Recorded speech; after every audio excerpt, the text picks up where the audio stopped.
आत्महत्या करण्याची वेळ आली की वारंवार छेड होत होता. सासरचे लोक पैसे मागत होते. त्याच्यामुळे आमच्या मुलीने आत्महत्या केली.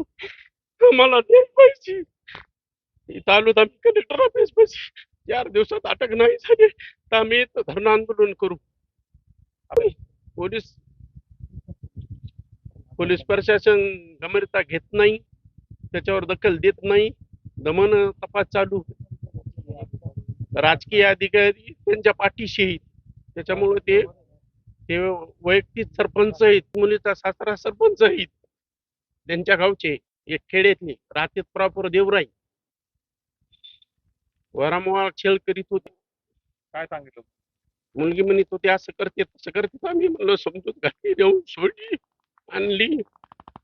आम्हीच्या तसं चालत होतं, पण त्यानं आखरीला मजबूर केलं मुलीला की आत्महत्या करण्यामध्ये. कारणीपूर्व कुटुंब आहे त्यांचं. वारंवार पैसे मागत होते. 7 लाख रुपये पण मी पावती केलेत त्यांना. इकडून तिकडून घेऊन पाहुणे ऐकून घेऊन दिले. माझ्यापाशी काही पैसे नव्हते. कलेक्टर ऑफिसला आलो, निवेदन द्यायलो. कलेक्टरला एकच विनंती की आमच्या मुलीला न्याय भेटावा, बाकी आम्हाला काही नाही पाहिजे.